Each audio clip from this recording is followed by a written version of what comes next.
Good morning. Thank you for being here. I'm Trish Diglietto with Paramount Pursuits, and today we're going to discuss how to identify and leverage all of your town's assets for revitalization efforts.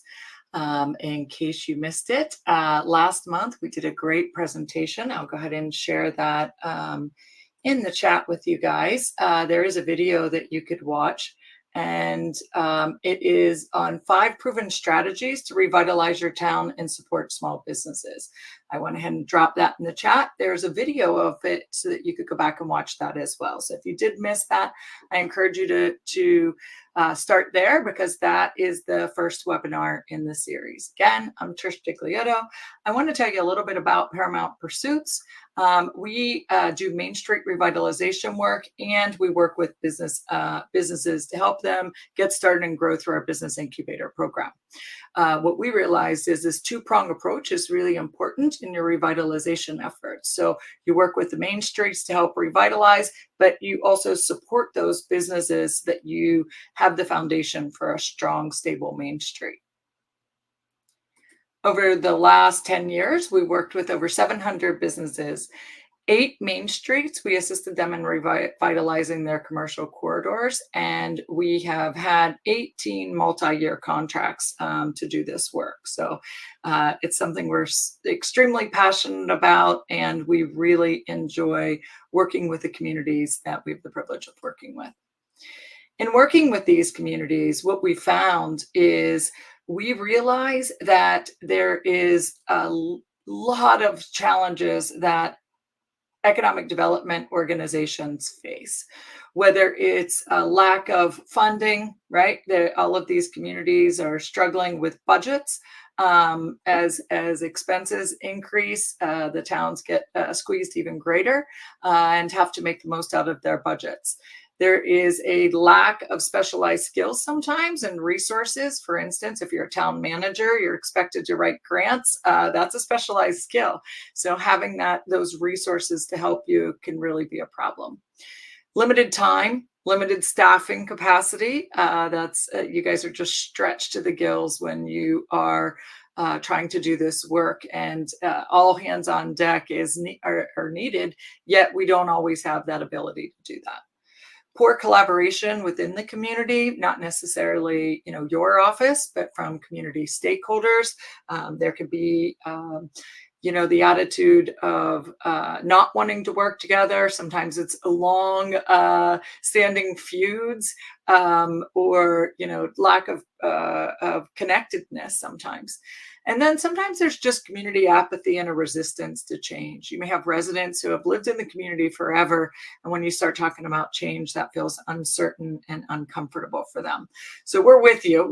We have experienced these problems firsthand, and all of the work that we do is with an understanding of these challenges that y'all are facing as you do work to revitalize your community. So as I mentioned, in case you missed it, the November webinar dropped a link to the video. We did 5 proven strategies to revitalize your town and support your small businesses. And these are the 5 areas that we focused on. And what we're going to do now is each month, pick one of these and focus on that one specifically. So this month, today, we're going to focus on identifying and leveraging your town's unique assets. At the end of the webinar, we'll share one for next month, which we're going to cover fostering a strong sense of community. Key takeaways for today. We know you're busy. We just talked about that time capacity that you guys have and how it can feel really limited at times. So what we're going to do today is talk about new ways to see your town and its potential. And by the way, we'll do this all within 30 minutes. Give you back your day and get you rolling. We're going to talk about new ways to see your town and its potential, practical methods for identifying and documenting a wide range of community assets, creative strategies for leveraging assets to attract visitors and boost your local economy, tips for building a strong town brand and telling your town's unique story, and how to engage your community in the revitalization process. Okay, let's dive in. First thing I want to talk about, just take a second and think about, what are your town's assets? This is a really unique question, and you could ask this question to every resident, every business owner, every stakeholder in your community, and you may get different answers, but you're going to get a lot of similarities. So I want you to think about, what are your town's assets?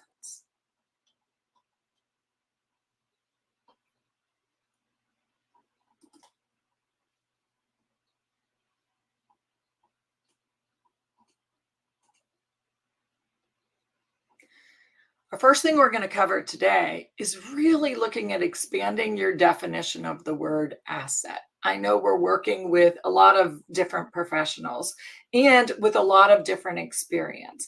Maybe you've been in your role for 20 years and you are very experienced and knowledgeable about what your town's assets are.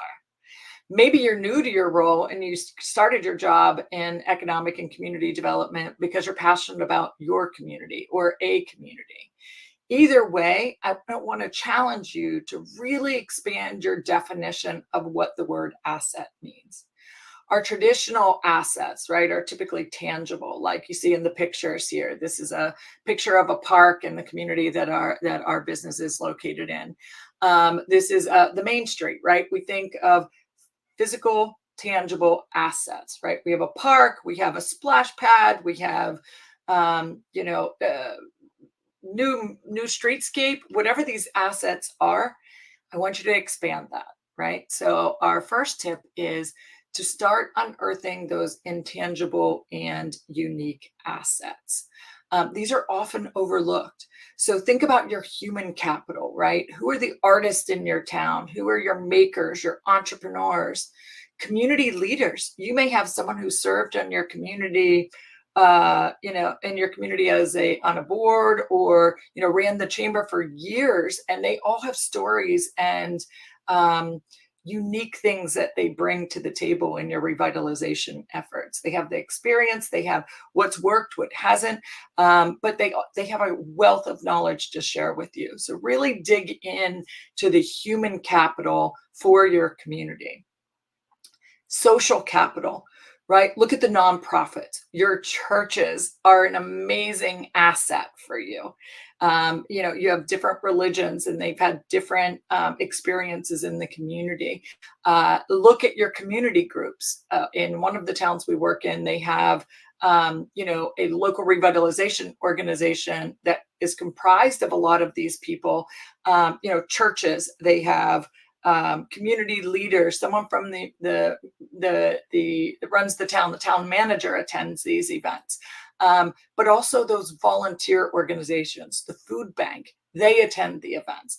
Each one of these people that you engage with bring a different perspective, get to see it, the food bank, right, that they get to see it from homelessness issues that people are facing. What are the town's biggest needs that they have right now? So look at these organizations and networking networks. If you have a Rotary, get them engaged in your revitalization efforts. Next one we'll talk about is cultural capital. Our business is Marcos and I. Marcos is my husband and partner who started this company with me, and we bought an old Catholic church building. So when I talk about the unique culture that a church brings to a community, when we bought the building, we have people stop in and say, "I got married here. I got baptized here. They used to do amazing dinners here. The women would cook in the kitchen together." Hearing all of those stories really just ingrained us into the building, but also the community. And one of the unique things about our town is it's called Ambridge, and it was named after American Bridge Company, which brought workers from all over Eastern Europe in the early 1900s. So we had amazing cultural capital. Our church, while it was Catholic, it was also Slovak Catholic. There was a Italian Catholic Church. There was the Greek Orthodox Church. We had all of these unique cultural experiences that became part of our community. So look for that. What are the traditions or foods, or what heritage is brought to your community from the residents who are either here now or were here in the past? And then look at your natural capital. This is a picture actually on the end of Erie, PA. They did an amazing festival that was 814 Day was what it was called. So on August 14th, they celebrated 814 because that's their area code. And they did a festival with bands. And the beauty behind it was, yes, bringing people together and yes, the event, but that sunset is in a park. Like that picture's taken in a park where they just have these beautiful sunsets. What are the other natural capital that you have in your community? Do you have, scenic landscapes? Do you have rivers, trails, any of those natural resources that you could capitalize on for your revitalization efforts? Our next tip, we are going to talk about community-driven asset mapping. If you have not done this, or maybe you haven't done it in a while, I encourage you to do it. Engage your community. Go back to that last slide and engage all of those different organizations, the churches, the nonprofits. Engage people in doing an asset mapping activity. This doesn't have to be expensive, right? We came up with some really cool ideas for you to do that can be inexpensive. Interactive maps, whether you use like a physical map that you print out and have people placed thumbtacks on what they consider some of the assets in the community. You could use Google for that too, and it's a free online mapping tool that you could do to map the different assets in your community. And a really beautiful thing happens when you get the community involved. One of the organizations we worked with, and it was in our town actually, it was unique because we had people involved that had been longtime residents, right? They were there, their great grandparents were there when American Bridge Company first started. But we also had new residents that came. And it's a unique combination because you have the perspective of long-term residents and long-time residents. And then you have this perspective, this rosy glasses, fresh and exciting perspective of someone who has just moved to your town or a new business that has opened. And they may see things that your longtime residents kind of forgot about, or they see it every day but overlook it. So as you work on this community-driven asset mapping, make sure you have everyone at the table. Do surveys. Create online or paper surveys to gather information about what the residents value in your community. And you may be surprised to hear what those things are.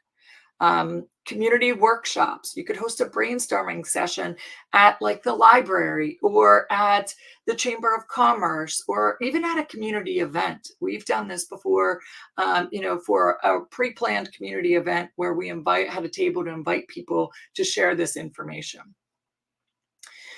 Maybe doing storytelling initiatives. This is another great one where you can involve maybe the library or a community center. Do a storytelling initiative where people share photos. And this could actually be in person or online. Use your social media to do this. You could have a dedicated hashtag. We had one for a while that was I am Ambridge. And you could tell your story on what memories you had about the town or what you loved most about your town. It's a really great way to share perspectives. And again, going back to the new resident versus the longtime resident, the long timers may just overlook some of the things that they've taken for granted over the years. And by sharing this information, especially on social media, it's a great way to open up eyes to the assets of the community and what people love about that. So I encourage you to use social media in your storytelling as well, and asset mapping. Tip number 3, leverage your assets for economic growth, right? This is a great way for you to incorporate your assets into growing and revitalizing your community. Experiential tourism is a great way to do it. If you haven't heard, our young people are Gen Xers, even our Gen Zers, our millennials, they love an experience. So use that in your planning. in one of the towns we worked in, they did a taste of the town event, and they did it in one of the parks. So think of asset. They took Big Rock Park and pulled together a group of volunteers to plan this event, and restaurants were there. They had activities there. It was a beautiful way to focus on what the amazing businesses are in the community, but also giving them an experience, right? And it supported economic growth because these businesses really thrive by participating, and not just thrive on the day and have financial gain on that day, but also long term, because someone may not even known that this pizza shop opened, but they went to this event and then they supported that business afterwards. This goes to the same thing. Events and festivals are a great way to leverage your assets for economic growth.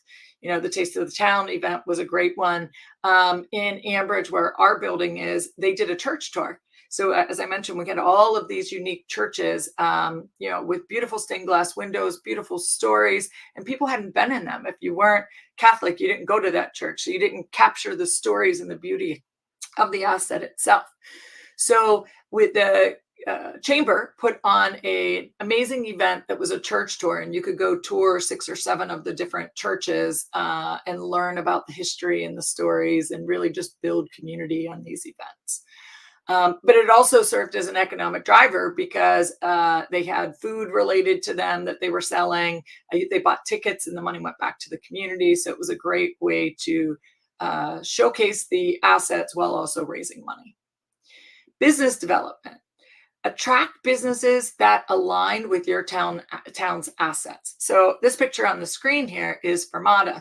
As Ambridge began to grow, we bought in early days. There were still many issues that the town was dealing with, poor perception of community members and outsiders. No one wanted to move there. No one wanted to bring their business there.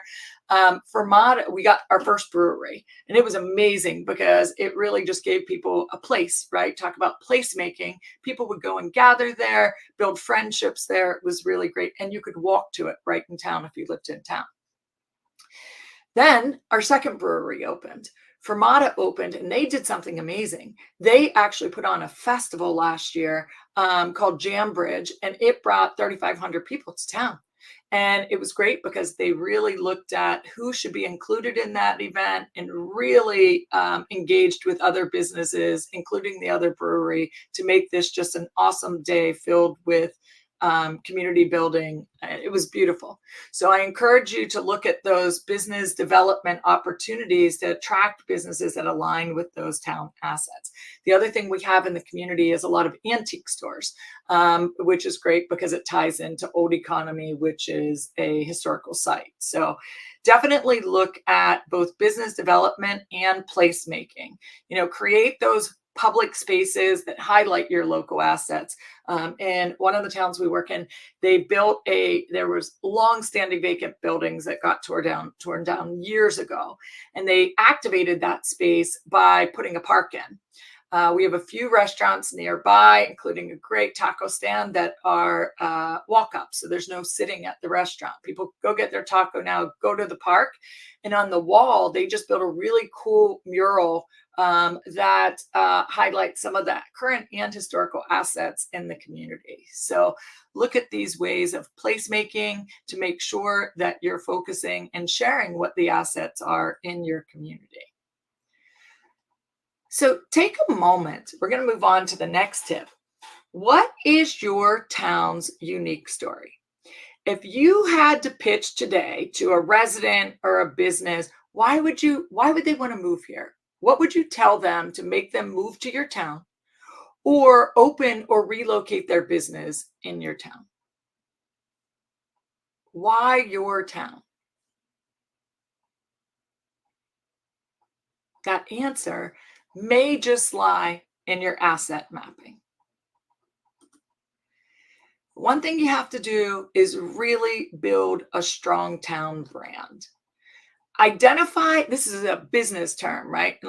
That's one of the values that we bring to our consulting work, is that we work with businesses over 700 so far. We look at a town as a business as well. So we need to identify your unique selling proposition. What is it that makes your town unique? You need to build this story and you need to share it widely with your stakeholders. Every person in your town, whether it's a resident, a nonprofit, a business, your board, if you have a mayor, your commissioners, if that's the structure of your town, they need to be a recruiter. They need to know what this story is and what it is that they're promoting. If you leave it up to them, it may not be the right story. For a long time in Ambridge, where we are, it the narrative was not positive, right? There were drug issues, there were crime issues, and that was the story that was being told. And when we started seeing a shift is when people realized that good things were happening in the town. We shifted the perspective to bad to good. And that's not a quick process. I'm not going to lie to you, but it starts with this. What is unique about your town? Develop or update your brand identity. Some of these logos have been around since, I don't even know, maybe the 50s. I don't know when logos started coming for these towns, but a lot of them need a refresh. They need an update. They may actually need to be scrapped and started over. What is it? What are the visual identities for your town? Your logos, your colors, your fonts, all of that. Do you have a tagline? Does it need to be updated? I encourage you to take a look at this. Now, I know what you're saying already. This is expensive. We don't have a budget for this. I got tips for you. Look at your resources, right? What are the free resources? Who are the stakeholders? What are the assets that you have at your disposal to help you with this? Do you have a university, right? Is there a university that has a marketing class, and the marketing class could take this on as a project? This photo right here on this slide is actually from an amazing photographer who's in the county that one of the counties that we work in. And he took these photos. We went to him and said, hey, you have beautiful photos. This is Rochester, PA. Would it be possible for us to use these assets in our marketing for the town if we credit you? He was so happy to do that. He actually was very proud that we thought of him to do that, because his photos really represented the town in a positive light. Look into those free assets. Consistent messaging is important. As I just mentioned, you want to make sure that if you are sharing information, you're sharing the positive. Not that we want to bury the negative, but we want to focus on sharing the positive messaging. All of your communication channels should convey that consistent marketing. And again, make sure your partners and your stakeholders know what this messaging is, especially if you have a hashtag. If you have a hashtag for your town, do your business owners in your town know that that hashtag exists, and are they using it? Does your chamber use it? Do your local nonprofits use it? Encourage the use of that widely. And get your community involved, right? Get them involved in this branding process, in this story creating process, and make sure everyone's at the table. In Ambridge, we have a new population that has really sprung up in the last few years, and we are making sure that they're included in the messaging. Tip number 5, make sure you engage your community. Again, community involvement is super important. Not only involve them in the story creating process and the storytelling process, make sure that you keep them engaged. In Ambridge, there is a Facebook group called Ambridge Connection, and it's like a community board. You could post there if you have a delay in garbage pickup, if you have a new park opening. Right now we have a streetscape going on. It's a great way to give residents updates about progress and closures. But what's great about the messaging board is the library shares events there. The chamber shares events there. Local businesses, if they're doing events or have a promotion, they share there. Really becomes a low-cost way of keeping people involved. I know, as a town manager or working for the town, you may not have the time capacity to do that. Are there assets in your community who could help with that? Look for a resident who may be willing to take that on and monitor and moderate that group. Volunteer opportunities. Here we go. Create opportunities for your residents to contribute their time, skills, their expertise to your revitalization projects. This photo right here is of a project we did called Celebrate Merchant. We had over 100 volunteers involved in this process, and it was amazing. We took us several months to plan, but we got everyone involved. We did a cleanup day, everything from washing windows on vacant buildings to sweeping sidewalks, getting rid of garbage, cleaning up empty lots. It really was just an amazing project. And it was a great way to celebrate and promote what was going on in the community and ways for people to get involved.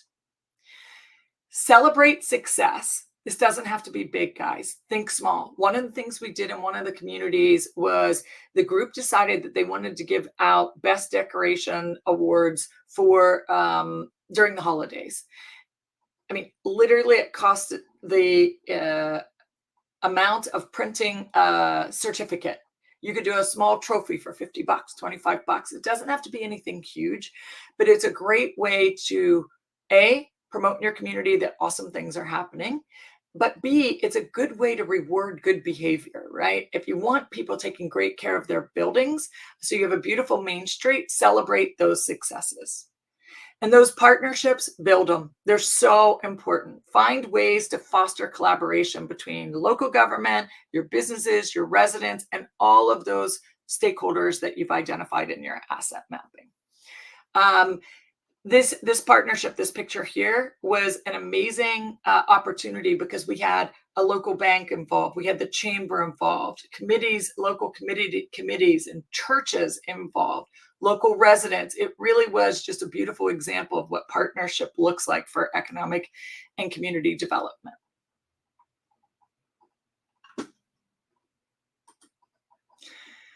Let's take this in from discovery into action. What are the next steps that you can take to take what we talked about today and go put it in action? The first thing I'm going to suggest is that you launch a community asset mapping initiative. And that may take the next step of building those partnerships. Who could get involved and help you? Is it the library? Is it a local organization that teaches computer skills that can make this a digital initiative that they could do, but also get community involvement? Build those partnerships. Tell your town story. Start working on that story and start sharing that story. Getting the stakeholders, the community involved in creating that story. And then seek inspiration for other towns. One of the reasons we built this webinar series is because we know we're not alone in our community and economic development and initiatives and work. We want to share success with you and things that have worked so that you don't have to reinvent the wheel. Seek inspirations from other towns who are doing awesome things. I'm going to share a few bonus resources in case you missed it last time. How do you fund these types of initiatives, right? American Rescue Plans. Man, time is ticking for the ARPA deadlines. By December 31st, you've had to allocate all of that. Sometimes what we're seeing is we are finding that people can scrape back a little bit of money. If you can, invest in initiatives like this. Community Development Block Grant Program. If you have CDBG money sitting around, take a look at Main Street initiatives to invest in. Support from local and national foundations. They love collaborative projects like this. Foundations are really looking to find ways to collaborate. Corporate partners. In your asset mapping, you will be able to identify corporate partners who are going to be really great for these initiatives. Community Reinvestment Act support from local and regional banks. Do not overlook what an asset this is. From that event that I just showed you that we did, Huntington Bank was an amazing partner for that event. They brought volunteers, they helped fund cleaning supplies, etc. So make sure that you are engaging your local banks. Next month, we're going to be right back here. I just dropped in the chat. January 22nd, 9:30 a.m. And we are going to talk about the heart of revitalization. fostering a strong sense of community in your town, and we'll be able to share some more tips with you. I appreciate you spending your Wednesday morning with me and hope you found value. If there's anything else we could be of assistance with, I'm going to share our contact information here. Highly encourage you to reach out and let's see if there's a way for us to work together. Thank you for attending, and I hope you guys have an amazing Wednesday. And thank you for all that you're doing in your community and economic revitalization efforts. Have an awesome day.